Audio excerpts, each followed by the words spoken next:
And World Trivia Kids presented by Bad News Media. It is week 11 of the NFL season. We're recording this on Thursday night, as always. So we've got an absolute banger of a Thursday night game. We won't get this out before it, but I appreciate the respect they give us for this Thursday night game because normally I've come to the conclusion we're in a bit of a, as many of our listeners may already know, a bit of a abusive relationship with the NFL. They give us these just absolute terrible primetime games. But this week they load us up right off the start. Bengals Ravens finish us out with Chiefs Eagles, and this is why we stay in the relationship. Yeah, no, they're giving us a good one here. Just I've been perusing the board this weekend. I'm just gonna let the folks know you're gonna be hearing me say a lot of I really don't know. This is Oh, this is a tough one for me this week. this board stinks out loud. And I felt very similar about the college football, a little bit more there. I haven't recorded that podcast yet. As always, folks, it'll come out after the NFL podcast on Friday in late afternoon, which I really should probably reverse that given, the NFL's on Probably Sunday. should. Yeah. I generally record it after this one, though, is the problem. And then I'm editing this and then we get to college. But I should probably readjust that. It doesn't make a lot of sense for that one to come out late Friday with games kicking off on Thursday. My favorite is I get to count some of the Thursday night games in there that I give, or Friday night games I give out on that. It's like, man, I hope people listen. Hope they listen real quick. All right. Before we can kind of get to our dessert, we do have to talk about some uglier games at the 1 o'clock slot, and it gets kicked off real just brutal on the eyes. Steelers Browns, the line is at 1. It's virtually a pick 'em. Browns are favored over under 33. This line has been affected by the news of when I saw that over under, I was like, what are we, this is a preseason game? What are we doing out here? But then, Are they playing one half? Watson is out for the remainder of the season. His shoulder was apparently being held together by, I don't know, yarn. Steelers come into this one being outgained in every single game, and yet they are probably going to grab a wild card spot. So that's where we're at right now. How do we feel about this one headed into this game at the nice 1 o'clock slot? Yeah, I mean this is a terrible game. Luckily, I won't really have to watch it because I get to watch my own team playing its own terrible game. Um, but man, this is a bad one. I will say, I don't really like to give Deshaun Watson any credit because I don't think he's a great guy. But that shoulder, there was something wrong there. Yeah. Eating a little crow in that one, all of us out here, like, just play through it, man. Yeah, I'll give him a little bit of sympathy for that one. But yeah, it's gonna be a bad game. We're watching basically a third string quarterback because that's who they're pretty much going to, and I don't really blame them. PJ Walker show is not attractive. They've got to be kicking themselves for not going after a back quarterback. I mean, What is going on with the evaluation process of the Browns? You give a guaranteed deal to Deshaun. You let him leave out your doors after having him in facilities going, Walker and DTR are better options here for it. Like, what is the evaluation process going on there? very strange. I mean, this guy's not even good, but they could have signed Carson Wentz. I mean, they could have done anything. They could have traded. I I know that Washington was fielding calls for Jacoby Brissett. I mean, Jacoby could go right back there and just continue to win games like he was doing last year. I don't know what they were doing. I never know what Cleveland's doing. Never. Um, And that's the real shame, or no, I shouldn't say shame because they dug their own graves. But this is the year that Watson's cap hit is the least effective to their team. Like, this was the chips are all in year, and now you're down Chubb, Watson. Some might call it karma. Tackles. The whole shebang is down, and now you got big cap hits coming down in the future for the remainder of his contract. Yeah, and this is just, this is more football that Deshaun Watson is not playing in. So I really am starting to doubt like that. We already had our doubts. We thought he was cooked, but it's just like, geez, now it's like this guy's played like 9 football games in like 3 years. It's just Yeah. I think it's just gonna take a toll. We'll see how he looks next year. Probably isn't gonna be great. And then you look over at the other side of the ball, Kenny Pickett, good Lord. I mean, they are just winning games despite him. They are winning games literally due to coaching only. I swear, if Washington had that coaching staff, Sam Howell would have at least 2 more wins. I really do believe that. Yeah, but these two teams, it's gonna be a terrible game. I lean Steelers, probably take them on the money line there, get a little more value. They're just more well coached. They find ways to win games. Including the Ravens Bengals game. This is the big weekend for the AFC North. There's going to be some shifting here. So yeah, this is going to be an awful game. The total at the half is 16.5 points. God, the AFC North has been the wildest division this year, which we sort of had a feeling it might get a little crazy. This game makes my brain hurt when I tried to think about it, because you've got a Matt Canada offense that's going to see this Browns defense and go, let's just run it right into a brick wall. And then we're going to put it on Kenny Pickett, who I swear every time I pop on that game, because I'll be honest, I haven't watched a ton of these games live, but I throw the consolidated version on every Tuesday and watch. Dude doesn't throw to the middle of the field. He just doesn't even attempt to go between the hashes. So defenses just can bail out their coverage to the sidelines. And it's like, all right, we're going to get after him with our defensive line, and we're going to cover the boundaries. And it becomes a very fair evaluation. And then the fourth quarter shows up, and then they somehow finagle their way into a win. It makes my brain hurt watching this football team. It's strange. Like I said, the AFC North in general, until like the Bengals recently became a fun team to watch, it was like a really good division that was just so boring to watch. Like it was like a division that has a lot of rings, between the two teams, but AFC North is sort of taking on that characteristic nowadays. Yeah. The Browns, the part that I kind of want to wager the Browns, but I just don't know what the offense is going to look like with DTR. I think he's probably got a little bit of a higher ceiling, and I would assume they're just going to go RPO style, try to attack the middle of the field, not try to run it against this Steelers defense, just like without the RPO style stuff. Like try to lean into the aggressiveness of that defense line. Hayward is back. Watt is obviously the stud, but I would argue Hayward is the most important player on that defense, because without him, they can get gashed on the ground, and apparently so can the Ravens. When I watched that game on Sunday, if you had told me that the Ravens were going to be leading the game by 14 points, and the way the Browns were going to get back into it was with Jerome Ford just running the ball all over the place, would have said you're a dead liar. Like, what are we doing here? It's a weird game. I don't have a pick. I'm going to see if it moves a little bit here, because once again, the NFL, the public has a say in where the line's head. So we're going to see. Cowboys, Panthers line is at 10.5, over under 42.5. Man, things keep getting worse and worse for Frank Wright. I don't know what to make of that organization as a whole and the direction they're headed. But the Cowboys are rolling here. We talked about it last week. We don't like to take on big spreads. They, of course, then go out and win 49-17 against the lonely Giants. 10-point spread. Do you think it's worth backing a Cowboys team that seems to be getting explosive, or are we just kind of staying away?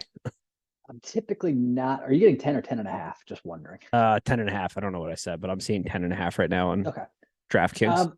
Yeah, that's what I'm getting as well. Yeah, I typically don't like big spreads, but the Panthers are so bad, dude. Oh my gosh, they're bad. I'm actually a little bit surprised by the spread. I would have guessed it more like 14, something like that. Same. And I typically don't feel great about going with big spreads, but I feel pretty good about this one. Dallas is rolling. Their defense is just gonna give Bryce Young just absolutely fits. Bryce Young, I don't know, man. A little worried.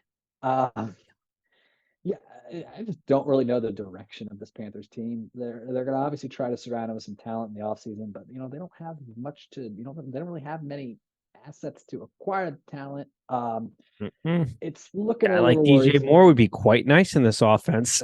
Yeah, they could use someone talented like DJ Moore, but whatever. That's what I kept thinking watching that Bears game. Like, man, this team could really utilize a guy like DJ Moore. Yeah, they could really take that guy from the other sideline back over to their sideline. Yeah, so I like Dallas here. If this thing, I don't think it's moving to 10. This thing's been steady at 10.5 since Sunday. Yeah. I've been eyeing it. If anything, it'll probably move to 11 or something like that. But if it moves to 10, really grab it. But regardless, I feel pretty good about Dallas. They've kind of shown that when they are in control, they will blow a team out. They're not really going to let them get back into it. So as long as Dallas gets off to a quick start in like the first quarter, I think they blow the brakes off Carolina. Yeah, Dallas is starting to kind of shift it into another gear now. I don't necessarily think that's Super Bowl gear, but it's one of those gears where they punch down and they punch down hard. So that's kind of where I'm at with this one. God, yeah, what a team. The Bryce Young situation, I kind of felt it leading in. He was so great at Alabama one because, his size isn't as big of a factor in college. But he was an anticipative thrower with a lot of talent around him, and that helps support him. He's going to have a similar situation in the NFL to succeed. He's going to have some talent. He's going to have an offensive coordinator and head coach that are on the same page and know what they want to do week in and week out offensively and allow him to grow with that style if he's going to succeed. And that hasn't been happening. And it's also the worst kept secret in the NFL that Frank Wright very much wanted CJ Stroud and got overruled on that. So things could not be going worse for the good old Carolina Panthers. Bears Lions. This number has moved a good amount. I don't know if you've been watching this. It at one point flashed to 10 on the screen. It's moved down to 7. Justin Fields is looking like he is a go for this one. What do you make of this game? It's a home game for the Lions. The Bears are getting a little better, but it's still the Chicago Bears at the end of the day. Where are you at on this one? Yeah, I mean, they're getting a little better. They've gotten, some schedule luck and at the same time. And the Lions, as you know, I've been pretty high on the Lions so far this year. They had a bit of a closer game than I had expected last week. But they were still able to pull out a shootout win. I think the Lions probably able to cover here. Even 7 points does get me a little bit worried, but I just think the Lions are now they're rolling. They've got the running game is just on point. And Goff at home can sling it, man. So I like the Lions here. Fields, I think there'll be a little bit of rust on him. Hopefully he just runs wild because that's how he plays best. Chicago doesn't always let him loose like that, but if they let him run wild, they can maybe keep it close. But still, I just think Detroit, they're just rolling, man. Yeah, that's the one thing that makes me nervous about putting money on the Lions right now is that defense. A little suspect. I think it's a little bit. I'm not going to say fraudulent, but it has its weak points, and we especially have seen that with a mobile quarterback. I mean, you just think back to that Ravens game. Obviously, Justin Fields is not Lamar Jackson, but being able to have a mobile quarterback is very versatile for this team. I haven't wagered anything. I did laugh. This is sort of a separate topic. We're dipping into the college football realm. I don't know if you saw this, but Texas A&M jobs open. So Dan Campbell, of course, is a Texas A&M alum, played there. Yep. The rumors already started. I think they're going to make a move for Dan Campbell. Why would Dan Campbell want to leave a organization that is in lockstep with his vision? GM, ownership, player personnel director. Everybody is building the team in his vision. They are contenders for the Super Bowl. And the biggest point for me is he doesn't have to recruit teenagers. Like, to be a college football coach, you have to love the grind of recruiting. And the NFL has its own issues as far as challenges that you have to overcome, but they're very different between college. And Dan Campbell, while he's an emotional guy, loves his alma mater. I never saw that as a fit. No, definitely not a fit. And I mean, he's in line to get an extension in Detroit. It makes no sense. It makes no sense at all. As well as everybody's like, well, he played at Texas A&M. I was like, you know where else he played? The Detroit Lions. You know where he also has an emotional tie to the success of a franchise? The Lions. Yeah.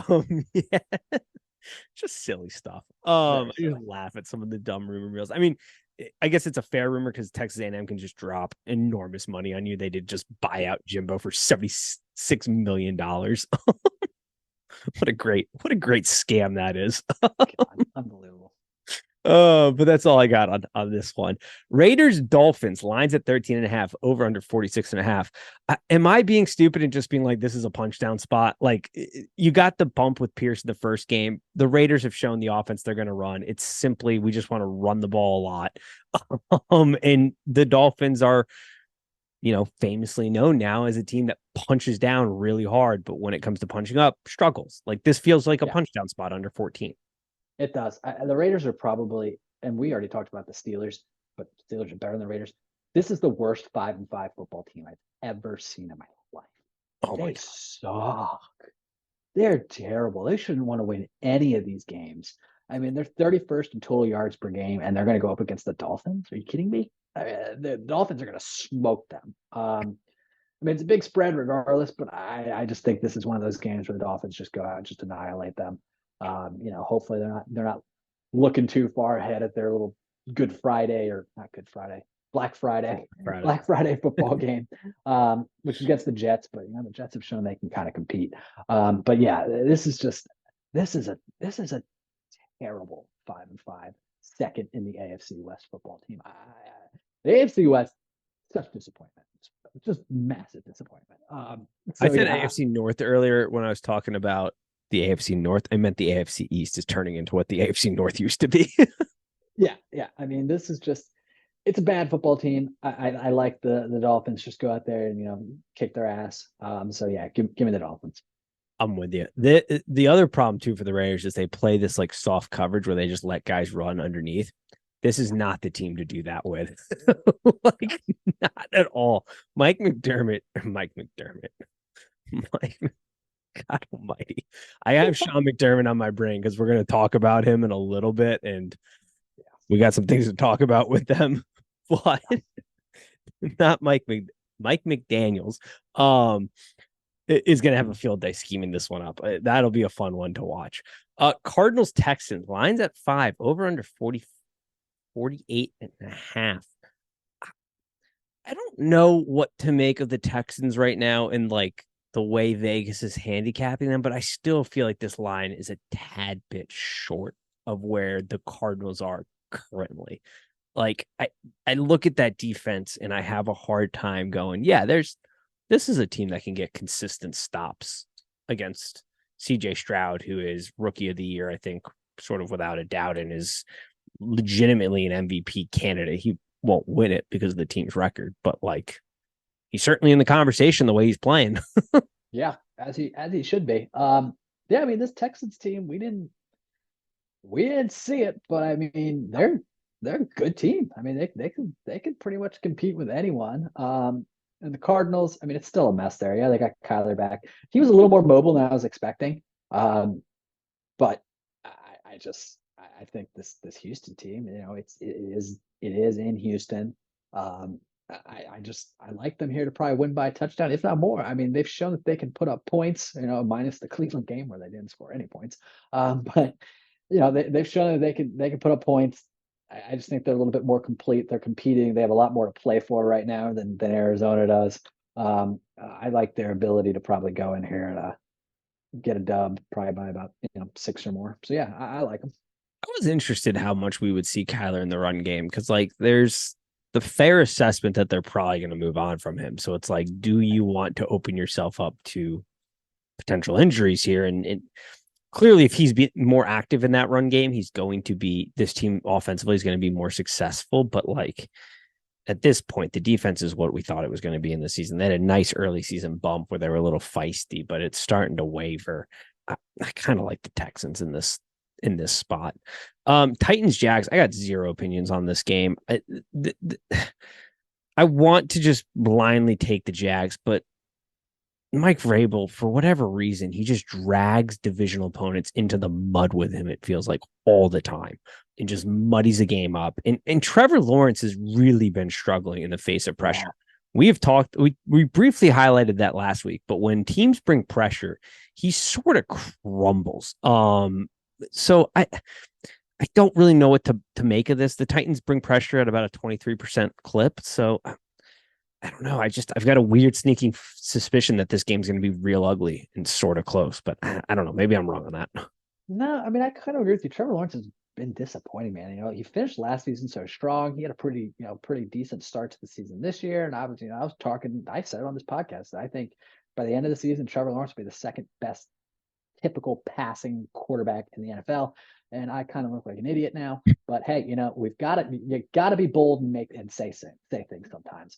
I said Josh Rosen was going to be a great NFL quarterback. So I've trust me, we've had our fair share of bad takes. I mean, if you don't make takes, then you can never, talk about when you were right. Exactly. So, we are more right than we are wrong. At least that's a good track record. Yeah, you got to lay some takes on the line there. Yeah, he's just been disappointing. And They just don't spread the ball around enough, in my opinion. I mean, it's the throw to Christian Kirk show all game long, and I'm like, you have talented wide receivers, a talented running back, kind of an underachieving but a talented tight end. Like, let's spread this ball around a little bit, and they refuse to do so. It's a great point. I've been shocked at Doug Peterson's sort of offensive philosophies, I guess is the word I'm looking for. Schemes. Like I was looking for something more elegant there, but it lacks creativity. That's essentially what I was trying to say. It very much lacks creativity, which is weird from a guy who made his bones with things like creative plays in the Super Bowl. I mean, yeah, he has this quarterback catching passes in the Super Bowl. It's crazy. I mean, Trevor Lawrence has less touchdowns than he has games played this season. Like that's nuts, man. Like the Russell Wilson TD bathroom battle that was going on last year. Yeah, that was a good one. So I'll go Titans here. However, my heart and my brain thinks that the Jags should kick their ass, but they probably won't. I agree. This is my dilemma here. It's why I haven't bet this game. It's like everything in me is like this should be easy, Jags, but I'm just like I don't know. I can't get myself to the window on that one. Mm-hmm. Giants Commanders lines at 8.5. We are in teaser territory with a line like that. Over under is 37. What's our confidence level here with your Commanders against the Tommy DeVito Giants? I think I said Jets to kick this off. I meant Giants. No, that's all good. Yeah, it's a terrible game. Let's be honest here. I'm never confident against the Giants, no matter what, because they always beat us. I'm confident in getting a dub in this game, but I am not confident in my team being able to win, by 10 points or 9 points or anything like that. It's just this is a team we very rarely beat up on teams. We always play down and we play up, no matter who we're playing. So I feel pretty confident. Like this might be one of my locks, in my opinion. I think the Giants are able to cover, but the Commanders should win this game. It's just Washington's a weird team, man. I mean, Sam Howell at this point is the best player on our team. That might sound kind of crazy when you think about, well, yeah, they have Terry McLaurin, but he's not doing much. Yeah, I mean, the best player right now is Sam Howell, and he's slinging it. So, I look forward at this point. That's pretty much all I look forward to when I watch my team. I just like to watch Sam sling it. But yeah, I would go Giants here, but I do think Washington is able to get a win. There were a couple of things that struck me about this game. One, Barkley came out and said, loyalty means nothing this week. And sort of the larger context at hand is this is a struggling team that has a really rough quarterback. And he's probably not wanting in a contract year to really be busting his butt, which is very fair.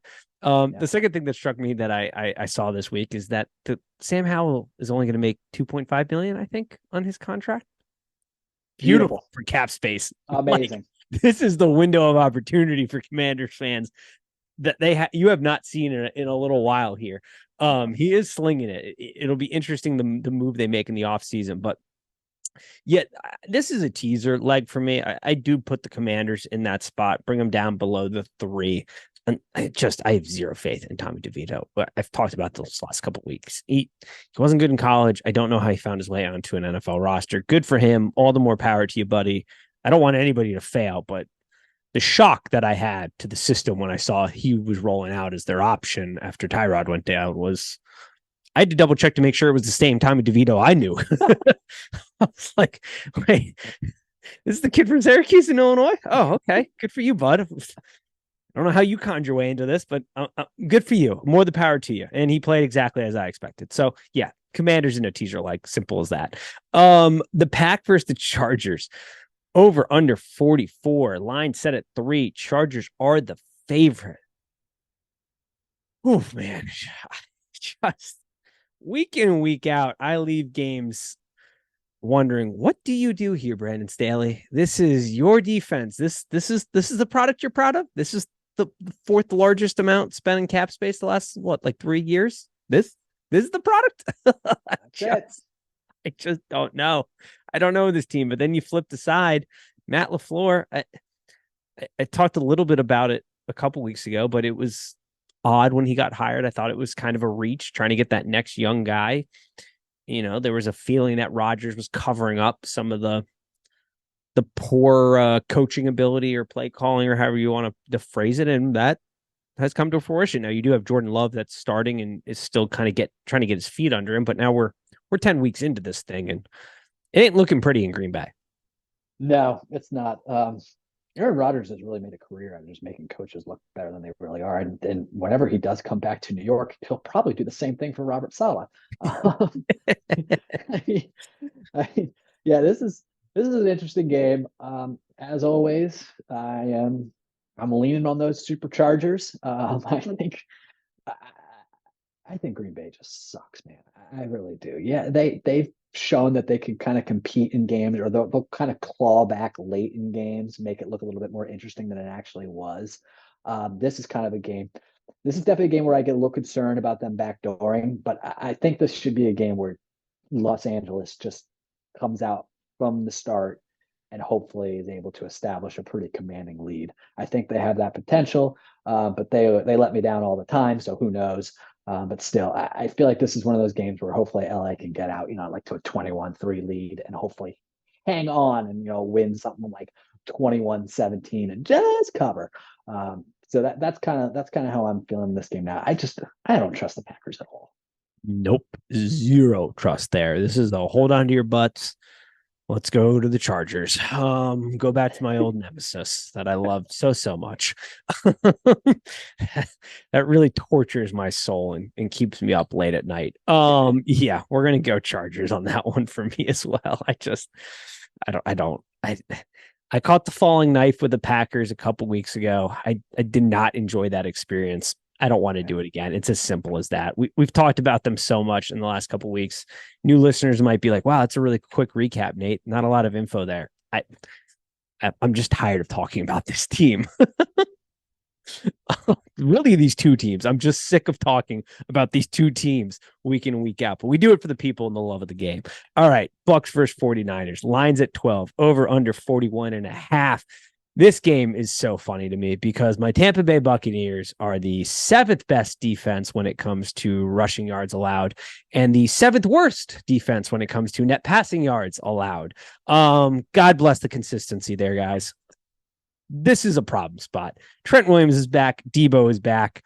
The 49ers are kind of back with those two guys. Like, they are big time emotional leaders of this team. They are big time just leaders in their position groups. They are also big time problems on the field for opposing teams. I love Baker. Baker has done exactly what I thought he was going to do. He's going to come in, mess around, win some games for us. He's played well. I struggle to find paths to success. Now it is a 12 unit, which puts it into the larger category. So I'm not jumping at the bits to go bet the 49ers at 12, but this could get ugly quickly. I just don't know what to make of it from a betting standpoint. Yeah, for some reason, this maybe even a little worse, but it kind of reminds me of when you guys played the Lions, where it was like kind of like the Lions had a big lead, but you kind of were clawing back a little bit, and then it'll be like, oh no, never mind. Yep. Yeah, this kind of reminds me of a similar matchup like that, except for they have a better pass rush. So that's scary. I haven't even Kyle looked. Shanahan as their head coach Yeah. and Todd Bowles. No offense to Todd Bowles. I love him as a coordinator, love him as a person, but as head coach, not the best. That's not for him. Not for him. I haven't even looked at Mike Evans' numbers, but I'd probably take the over receiving, and I'd probably bet on an anytime touchdown because that's what he does. He's dropping the most wide open touchdown I've ever seen in my life last week. I'm just sitting there looking at my fantasy team like, are you kidding me? He's always good for those. Yeah, I was blown away. I was like, I don't like to be one of those guys where it's like, well, I could have caught that, but I could have caught that. Yeah. But it was funny too, because my girlfriend drafts him every year on her fantasy team, and she always complains about his feast and famine abilities because it's like he either got 2 points or he got 2 billion. Yeah. Take your pick. And yeah, this 49ers defense, that it is good, but they can't really cover anyone. So I do feel pretty good about blindly betting the Mike Evans over. And then I also feel pretty good about San Fran's ability to probably win this game pretty easily. I agree. I 100% agree with that. All right, we're in the back stretch here, folks. These are some games that I do have some opinion on. And we do start Jets, Bills, Battle of New York. Line is at 7, over under 39.5. The project is going to look different, folks, because Ken Dorsey is out at OC.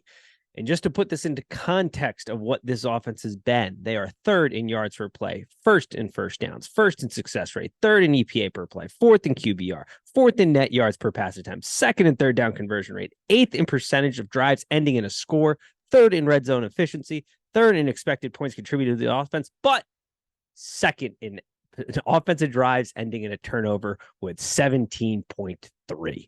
And yet Ken Dorsey is the man that is losing his job at this very moment. What do we make of the news of Ken Dorsey out as OC and Joe Brady in at OC? It's strange because I never loved the offense, but at the same time, like I knew about all those stats, and I was just like, well, I mean, this sounds like a bit of a scapegoat here. Those are all pretty good.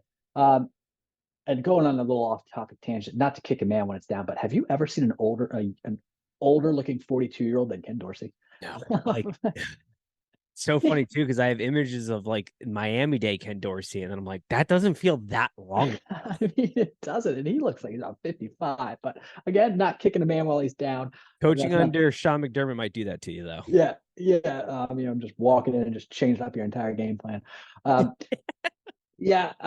Definitely a bit of a scapegoat. I was a little bit surprised by it. You felt like they had to make some sort of change, but I mean, I'm like, Ken Dorsey's not the one throwing the interceptions. What are we like? What's going on here? And then you look at PFF, and they have Josh Allen, the number one quarterback in the NFL. I don't know. Some things don't make sense to me. Yeah. I saw somebody tweeted a picture because Nick Wright is currently on the whole like Josh Allen is the most turnover prone quarterback. It's not long, but he tweeted that picture of the bomber jets that came back in World War II of like where they all got shot, but the ones that made it back. And it's like, yeah, you could take all this shrapnel, but you can still make it back. And that's sort of what this is. It's just, I'm not going to sit here and defend Ken Dorsey as the greatest coordinator out there. There were some things that were certainly wrong, but you were just so close to a Super Bowl. And since that moment, you have fought with Brian Daboll and made him leave early. You have fired Leslie Frazier. You have imported Ken Dorsey, and that offense has looked different week to week. You had your star quarterback come out and say, I like to run more pace. I want to get out in front of things. You do that in the Bucs game, and then what happens in the second half? You go right back to the Sean McDermott style of offense, which is slower, run heavy. Like Sean McDermott is now taking over defense, or he has taken over defensive play calling this year. Like it feels like the more and more Sean McDermott institutes himself into this team's philosophies from the coordinator position, the more and more they start to fail. It feels like. Yeah. I would agree with that. And this is a team that I think they are fun to watch, especially when everything's rolling, but they're 5-5, and they have, let's see, after this game, they have Philly, Kansas City, and Dallas. I mean, they're probably not going to make the playoffs, which is, I mean, I just like good teams to make the playoffs. So I would like for them to win, and I would like them to make the playoffs because I like to watch good teams. But I don't think they're going to. And in this game here, I don't think they're going to cover 7 points. Just from what I've seen, and I mean the Jets are absolutely horrific.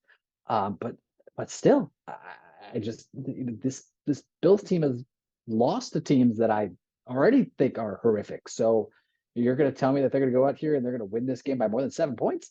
Don't sign me up for that. If they just had somewhat more competent quarterback play, this would be the easiest bet in the world. Because while I think there are varying opinions about what Robert Saleh offers as a head coach, I think it's a closed book at what he offers as a defensive mind. And that defense is humming, and that defense is very good. And that defense has historically in the meetings has given Josh Allen in this Bills offense, even when they were a more improved offense, troubles. And there's the Stephon Diggs rumors. Like there's so much going on behind the scenes, and it sort of flies in the face of what Sean McDermott was brought in to do. Because when Sean McDermott was brought in, the organization was sort of in free fall. He was like a program culture building type of guy, a guy you brought in for stability and to kind of like pull it all together. And then he made some really good coordinating hires in Brian Dabols and Leslie Frazier, a little bit of a mixed bag, but with Leslie Frazier and Sean McDermott sort of tag team in the defense, you got a good product. And it just seemingly has gotten worse and worse. And I think it's a byproduct of Sean McDermott sort of realizing, as we've said on this show many times, the window is closing and sort of panicking. Yep, for sure. Like sort of like caged animal backed into a corner, just lashing out. And that's sort of what we're getting here. And God, I don't know what this is going to look like. I thought about playing with the over a little bit, or the over under, because I have to imagine Joe Brady, who I think a lot of people, including myself, had some high hopes based off, the run he made at LSU. Now you can kind of look back and be like, how hard is it to be an offensive coordinator with Joe Burrow and Jamar Chase and Justin Jefferson and all the things that were there? But, he didn't do very well with the Panthers. He's been sitting for a while learning. I have to imagine, though, if Sean McDermott's plucking him to be his OC, it's going to be a very conservative approach. I can't imagine it's going to be the offense that Josh Allen wants to run, your franchise quarterback. I also think it's a byproduct too of the defense being so banged up, and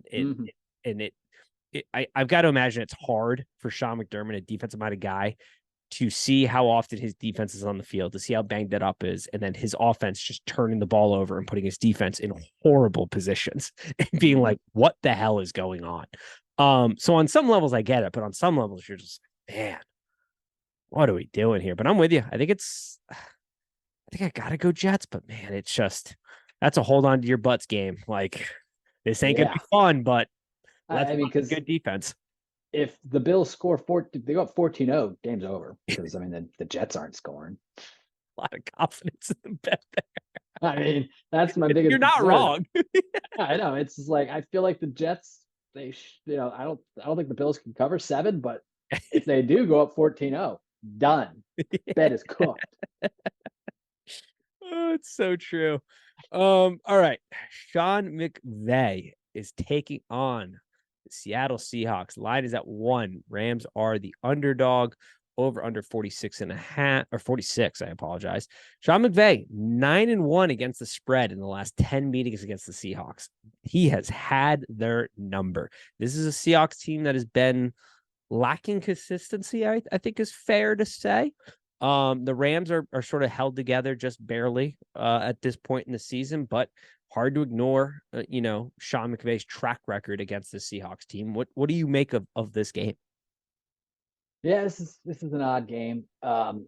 Just because, I know my team just lost to the Seahawks, but I don't really hold my team to a very high regard to begin with, so that doesn't mean anything to me. Geno, man. Geno has really come back to earth. They just don't really have an offensive identity. They're not consistently getting the ball into their playmakers' hands. They're an odd team. And then you go over to the Rams, and this year has been, they had some moments early, but overall it's been a bit of a disaster. They haven't really gotten Cooper Kupp as involved as maybe you would hope. When he came back, they were just feeding the ball left and right. That's kind of died off a little bit. This is just a bad game. I totally get why it's a pick 'em. You look at the records. Yeah, you think Seattle's pretty good, but in my opinion, they're really not. So I'd probably take the Rams here. I don't do it with much confidence, but give me LA, give me Sean McVay. Yeah, I just think this is a game where they could probably win it. I don't disagree. I have placed a small wager. This isn't a full unit. It's about a half a unit wager on the Rams. Coming off a bye, a little healthier. The Rams, Sean McVay does a good job of motivating his players, especially coming off a bye. You get that little extra rest. You've got the Seahawks, a team that you have had sort of their number, especially from an offensive standpoint, the last couple goes arounds. I really like the Seahawks future on defense, because I like the pieces they have in the back end. This is a spot where youth is starting to show a little bit. The wear of the season is starting to show a little bit defensively. Offensively, they're really just capped. Their ceiling is set by Geno. Like, I think offensively, this could be a much better unit. And that's not to say Geno's bad. He's just kind of meh at this point. Yeah. And so you can win games, but you're not going to probably go as far as you need to go. I bet the Rams and said let's move on from it type of deal coming off the bye. Yeah. All right, Vikings Broncos. I've held off on wagering this because I have a feeling the public may come in and mess with this number a little bit, and I'm hoping it goes in the way I want it to go. Lines at 43. Or sorry, 43. That would be a hell of a line. Over under 43. Line set at 2. Broncos obviously coming off a huge win against the Bills. What do you make of this game and kind of where it's at? It's strange. It's like the Broncos have come off, two big wins. They beat KC, they beat Buffalo. They're kind of rolling. They've won, a few in a row here. I think they've won 3 in a row. I still think they suck. I still watch the game and I'm like, it's, they're having a lot of luck, a lot of ball luck. I still don't think they're good. Russ is playing well in terms of not turning the ball over, but he's still not throwing for much. I just I don't know. I still am not sold on this team. Maybe I'm a Broncos hater. I don't think I am. I just think they kind of suck. And then you got the Vikings there. Josh Dobbs is making himself so much money. So much money. He is doing awesome. And I'm shocked by how well he's playing. He's been on 3 teams this year. Craziest thing. I mean, Cleveland should have kept him. That was stupid. But this is just it's a game where I just think the Vikings they're kind of rolling in a weird way. They are going to get Justin Jefferson back. It sounds like. I don't know if he'll be on some sort of snap count. Obviously he will be going up against a very good cornerback over there in Denver, but I don't think that matters. JJ's a monster. I like Minnie here, and I like the idea of possibly playing around with the money line a little bit, get a little plus money in this game. I'm sort of on Minneapolis as well. I'm sort of hoping the public, because of the recent success of the Broncos, comes in and bets this and it bumps up to the 3 range. I've put them in a teaser, the second leg of our teaser here, folks. So if you've been keeping track, there's your second leg of a 6-point teaser. For a couple of reasons. All the ones you just said. Kevin O'Connell has done a great job of scheming things up and I think keeping things simple for Dobbs. Not the greatest performance last week but then the end of the game rolled around and he was like, all right, it's time to game. I need to go get a win. I'm going to dig down and get a win for this team. And that's what he's done. And every week he's going to get more and more familiar with the offense. I saw the craziest rumors around the trade deadline about getting rid of Patrick Surtain. I was like, are you out of your ever loving mind? When you find a corner like that, you wrap them in bubble wrap and you pay them whatever they want. That is a premium spot. I think the reason I like this team so much is, one, they have some real good fight in them, but Russell has been really bad against the blitz, and there is no team in the league that blitzes more than this Vikings team. They blitz at a 49% clip. I mean, virtually half the time they are blitzing. So I don't know that the Broncos are going to have as much success on the ground, which has been really what's propelling this offense, is that kind of 3-headed monster in Broncos land, and then being able to play off that in the pass game. But Russell turns into a turtle when he gets blitzed. And I think that's fair. He's older now. I can't imagine he wants to be taking those hits. He's had some concussions issues. He's got a nice life back at home. Why take hits when you don't have to? So he kind of turtles a bit. And when you're playing a team that's blitz happy, I don't love that in their favor. So I'm with you. I'm on the Vikings. I haven't done anything with the straight up side yet because I'm hoping it gets to 3, but I'll probably wager a little on the money line. I'll definitely take it at 3 if it pops at 3. And I have put it into a teaser leg. Yeah. All right. Last night of the game, we are getting a run back of the Super Bowl. I think everybody who's being honest, though, would say that these two teams are not exactly in Super Bowl form compared to last year's versions. The line is set at 2.5, over under 45. It is the Kelsey Bowl. It is the T Swift Bowl. It is whatever you want it to be type of bowl here. But I would still say, even though these teams are down, they are 2 of the premier teams in the NFL. How do you see this one shaking out? This one's tough. They're both coming off buys. They both needed the buys. Travis Kelce recently has just not been putting up Travis Kelce like numbers. Jalen Hurts has clearly been bugged by some sort of knee thing that seems to be kind of bugging him. Hopefully he got the rest that he needed. This is a game where it's almost like you're gonna give me the Eagles on plus money. It's gonna be really hard for me not to dabble with that. My biggest concern with the Eagles is teams can just literally just throw the ball all over them. Teams can carve this defense up. That's a little worrisome. A little worried about that, with Mahomes going out there. But then you also go on the other side of the ball and you're like, well, I mean, who's Mahomes going to throw the ball to?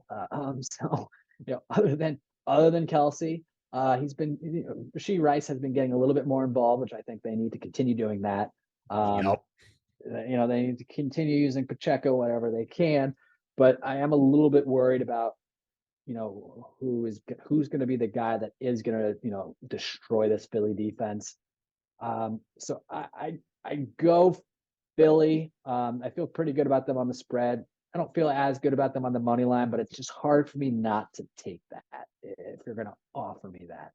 I just think I think they're clearly more complete on offense. Now Kansas City's defense, I don't think they've been talked about enough. They're good. Yeah. They're definitely good. And like I said, Philly's defense does worry me some. So yeah, I like Philly on the spread, and I'll probably dabble on the money line, but I'm not recommending that people do that. Yeah, this might sway people off the money line. Andy Reid, coming off a bye, is 30-6 in his NFL career. 21-3 in the regular season. So that 30-6 number does factor in, when they get an extra week of rest for playoffs or Super Bowls, but 30-6. That puts into perspective just how long that man's been coaching, by the way. Oh, yeah. And this is where this Chiefs offense, I have a feeling, is about to hum, because this is the time of year that the Chiefs offense really starts to solidify itself. They're always good for a game in like late September, October, where you're probably not paying attention. You look down at your phone, and you're like, what the hell? They're losing to the Colts or whoever. Like something stupid's going on. But then it rolls into November. They usually get a bye and things start to look a lot different. And I'm glad you brought out the Rashee Rice part. I do think he's going to start to hopefully ascend a little bit here because they're going to need him. But Travis Kelce is going to have a day because Andy Reid is not a dumb man. He is one of the best offensive minds we've seen in the NFL. He's got a friend in Eric Bieniemy down in Commanders land who has had a lot of success against this Eagles defense. I have a feeling they probably exchanged some messages about how to go about it. And it's going to be, oh, let's throw the ball all over the yard, because the Cowboys did that. They had success. You have a man like Travis Kelce who can line up in the slot where the Eagles can't cover a grandmother in the slot at this point. My God, are they bad? I don't know what the solution is there, but they can't cover a slug. I mean, we nailed it with CeeDee Lamb's total in that game. You nail it with any one of the Commanders' wide receivers. It is virtually a free play. And Travis Kelce is the second best tight end probably in NFL history. He's arguably the best catching tight end in NFL history. He's great at finding space.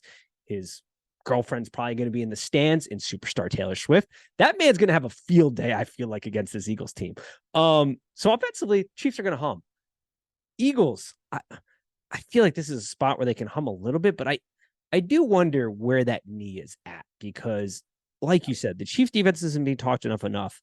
And I think it's the back end of that defense is not being talked about enough. That is a really young, but really good secondary. I mean, Duffy's awesome. And Spags he essentially runs the philosophy, your number one guy can't beat us. Like he might go off a little bit, but like AJ Brown can't be he always is good for that. So Smith's going to have him a game. I think if you're a fantasy owner or you want to look at prop bets, I think he's probably a nice little option here. But I do want to see what the knee looks like. I think a Chiefs team total is probably a play here. You're not going to run the ball in the Eagles in that front, but you can pass the ball all over the yard. And you're giving me Patrick Mahomes and Andy Reid off a bye. I feel like that offense is going to sing this week. I don't hate that thought. All right. I think that's sort of it. Any final thoughts before we wrap this up? As always, I'll tweet out some of our bets on Trivia Kids Pod's social that, we didn't solidify in this show, that I'm still mulling over, things like Vikings +3, stuff like that. Maybe a play on this game. But any final thoughts before we wrap this up? Nope, nothing major. I'm always scared to say this, but I like the Chargers. And then also just quick little tidbit, sometimes it's fun to look ahead. Right now, the Niners are -4.5 against Seattle on Thanksgiving. I don't hate maybe dabbling a little early in that game. Just saying. Yep. I don't hate it. It's always good to take a peek at the look ahead lines. One bet I did not talk about, Njoku's receiving over in that Steelers Browns game. I feel like he's going to be a security blanket for DTR this week in attack in the middle of that defense. It's at 31.5 right now. I'd probably hop on that, but I'm also with you on the Chargers there. I put the Commanders and the Vikings in a teaser leg. Might dabble with some other teams here, but haven't and the Dolphins. I did take the Dolphins. So that's where we're at. Ooh, Lions just flashed an 8. May tease them down too. Oh, yeah, not bad. This is where we're at. But as always, peace.